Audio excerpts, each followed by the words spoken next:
You find higher love, and then everybody just slaps you down for it. I'll tell you what, there's a divine aspect about my relationship with Robyn. Another email lands in the inbox, this time from a woman curious about joining the Brown family. But the irony is rich. It's Robyn Brown, the self-proclaimed champion of plural marriage, who suddenly finds herself staring down the possibility that her long-protected reign as Kody's favorite wife is slipping away. And the stage for this revelation couldn't be more symbolic. It isn't whispered in quiet tones or shared during a late-night talk.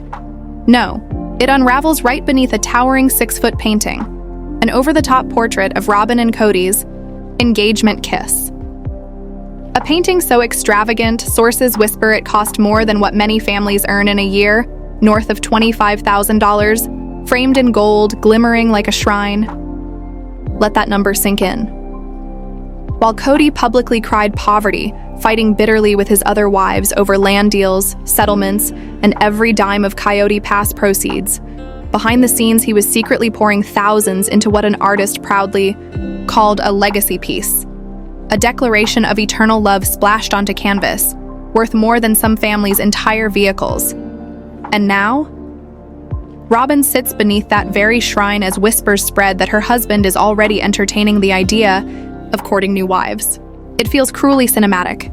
Every discussion of another woman takes place under the watchful glow of a golden frame that once promised Robyn exclusivity. The plural marriage community is buzzing. Observers know the cycle all too well. Each wife, at one point, basks in the glow of being Kody's favorite, the center of his affection, his attention, and his spending. Robyn's role was supposed to be permanent. She was the voice telling Kody not to give up on courting, the loyal partner, who insisted plural marriage was the righteous path. She carried herself as the ultimate plural wife, the one who could handle sharing better than anyone else. But now when the spotlight shifts and the whispers grow louder, her once loud endorsement of sister-wife unity has evaporated faster than morning dew. And the timing? Brutal. This isn't a philosophical debate about faith in some church circle. It's happening in real time, real women, real tension. And every moment of it unfolds beneath that $25,000 reminder of Kody's promise to make Robyn his eternal companion. The same vows he is apparently ready to recycle for someone new. What makes this entire story sting even deeper are the details of the painting itself. The artist gushed on her website about how Kody commissioned a 36x72 canvas based on their proposal photo. She described feeling ancestral energy, her studio filled with their love, even playing the couple's courtship. Music as she brushed on the gold leaf accents, a so-called legacy of devotion. But the artist never once acknowledged reality, that while she painted this sacred moment, Kody had 3 other wives at home, and one of them was pregnant. To her, it was the portrait of a fairy tale romance. To the Browns, it was just another glaring symbol of favoritism disguised as art. The cost alone is staggering, estimated between $21,000 and $30,000. That's mortgage money, tuition money, the kind of sum normal families put into survival, not ego. But Kody didn't buy a car, a home upgrade, or even invest in his children's future. He bought himself an expensive monument declaring to the world that Robyn was his truest love. And yet, the bitter twist? Insiders claim the painting was finished after the other wives had already left, a consolation prize for Robyn, lavish reassurance that she was still the one. But fate has a wicked sense of humor, because now that very canvas is the backdrop to Kody's hunt for new wives. Every promise made under it feels more like betrayal written in oil paint. The symbolism is impossible to ignore. While Mary, Janelle, and Christine once lived with hand-me-down furniture and constant budget fights, Robyn was getting luxury artwork hung on her walls. While the others begged for financial fairness, she received a museum-grade shrine to her: romance.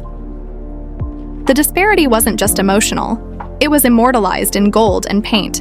And now, as Kody looks for a new conquest, Robyn's greatest symbol of victory has transformed into her biggest humiliation. For years, she believed she was immune to the cycle, that her legal marriage, public status, and romantic gestures made her different from the others. But just as Mary learned when Janelle came, and Janelle learned when Christine took center stage, and Christine discovered when Robyn herself arrived, there is always another woman waiting in Kody's world. the favorite wife role isn't eternal. It's just temporary, a performance slot in his never-ending theater of ego. And now it's Robyn's turn to face the crushing truth. She is not the exception. She is just the next act. The woman who once urged Kody to keep the cycle alive now stares at the terrifying possibility of becoming its next casualty. And here's where the hypocrisy becomes impossible to ignore. Kody Brown, the man who has loudly declared on national television that he no longer follows the fundamentalist Mormon doctrine that once justified his plural marriage, is suddenly out here shopping for wives as casually as if he were upgrading his living room furniture. Let's not forget what he said on camera. During multiple tell-alls during entire seasons, he has boldly proclaimed that he's abandoned the very teachings that shaped his family. He's dismissed plural marriage as spiritually unnecessary, even meaningless. He's gone so far as to insist that the doctrines demanding multiple wives for eternal salvation no longer apply to him. Those weren't slips of the tongue. They were clear, definitive rejections of the faith he built his adult life on. But here's where the cunning side of Kody's personality shines through. By renouncing the faith, he hasn't rejected the lifestyle. It's quite the opposite. He's stripped away the oversight, the guardrails, the accountability that came with being part of a religious community. No elders to question him, no leaders to hold him accountable, no community standards to enforce. What's left is Kody's personal version of plural marriage, designed, rewritten, and controlled entirely by him. It's the ultimate have your cake and eat it too scenario, the perks of multiple women without the weight of spiritual responsibility. If he truly didn't believe anymore, logic would demand monogamy. Commit to Robyn and move on. But instead, he's chasing new conquests. Why? Because at its core, this was never about salvation. It was always about ego, power, and the thrill of making women compete for his attention. Now Robyn faces the impossible task of fighting back with arguments Kody no longer accepts. How do you convince a man to honor religious duty when he's already declared religion dead to him? How do you appeal to spiritual law when he's torn up the rulebook? Robyn has nothing left. No church authority to lean on, no doctrine to cite, no eternal promises to hold him to. Kody's brilliance, from a manipulative standpoint, is that he's eliminated every weapon she could use. What remains is the raw, unfiltered truth. Kody wants multiple wives simply because he wants multiple wives. For the first time, Robyn is seeing her husband's true motivations without the smokescreen of faith. And the view is ugly. This is no longer about celestial, families, or heavenly commandments. This is about one man engineering a system where his desires come first, while every woman around him bleeds sacrifice. And the broader sister-wife community? They've been watching closely. In private groups, quiet conversations, even whispered, exchanges at grocery stores, women who've lived this reality are connecting the dots. They see the same red flags they endured, and now they're watching Robyn stumble into the same trap. These women, seasoned by the brutal lessons of plural marriage, are laser-focused on the patterns. They talk about the gifts, the grand gestures, the $25,000 painting that isn't romance, it's a golden cage. They know these tokens of love aren't genuine devotion. They're weapons of guilt and control. They remind us that gifts in this world always come with strings attached. That massive portrait isn't simply art, it's leverage. Every brushstroke screams debt. Look how much I've invested. Look how much you owe me. Look how ungrateful you'd be to resist me. But it doesn't end there. The community sees isolation tactics in full view.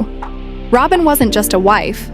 She was set up as the spiritual wife, the enlightened one, the woman above jealousy and petty grievances. That label didn't elevate her, it separated her. She was cut off from potential allies within the family, convinced she couldn't share the same struggles as the others. Now with the other wives gone, Robyn is alone, forced to confront the possibility that her special status was nothing more than another tool of manipulation. What makes this sting even more? Robyn doesn't get to claim ignorance.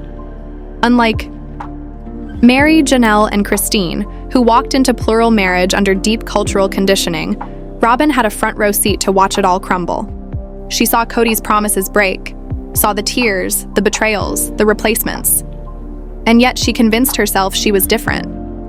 Now, the sister-wife community isn't celebrating her downfall, but they are finding grim validation. The cycle they've warned about for years is finally visible to everyone. This is where the conversation widens. Because what's happening to Robyn is a textbook lesson in manipulation, patterns that extend far beyond plural marriage. Any woman watching this needs to recognize these red flags. First, the expensive gesture that comes with invisible debt. That $25,000 painting isn't love. It's leverage, hanging on the wall as a constant reminder of what she owes. Second, the love bombing cycle, lavish attention and promises up front, followed by withdrawal and coldness once she's securely hooked. Every wife of Kody's has lived it. Third, the weaponizing of spiritual or moral superiority. Kody shamed his wives into thinking their jealousy was sinful, their discomfort a personal failing, their sacrifice is proof of devotion. And then there's financial manipulation. Splurging on lavish displays of love while fighting tooth and nail over basic expenses isn't romance, it's control.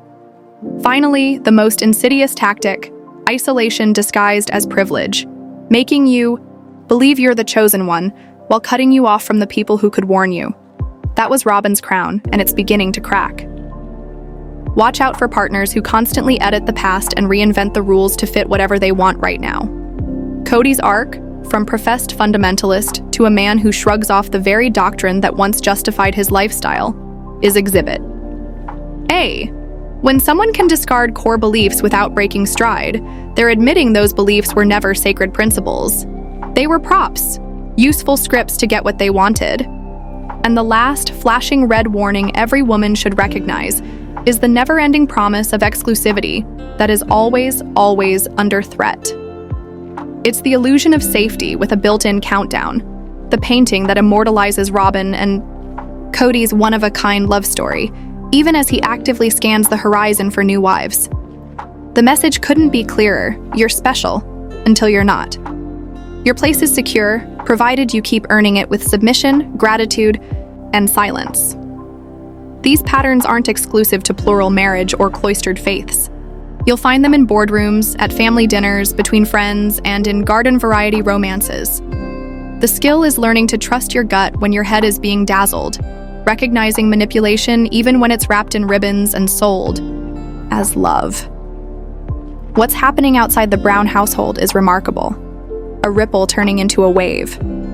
Women who've watched this saga for years are having their own light switch moments, matching patterns from their lives to the tactics playing out on screen. In the sister-wife world especially, there's a collective awakening. Women who have lived the calculus of shared husbands and rationed resources are speaking with a clarity that's been building under the surface for years. They're naming the behaviors they were trained to normalize, questioning the systems they were told were holy, and holding each other through the bruising work of admitting that devotion sometimes wears the mask of control. And the conversation isn't staying in the plural marriage lane.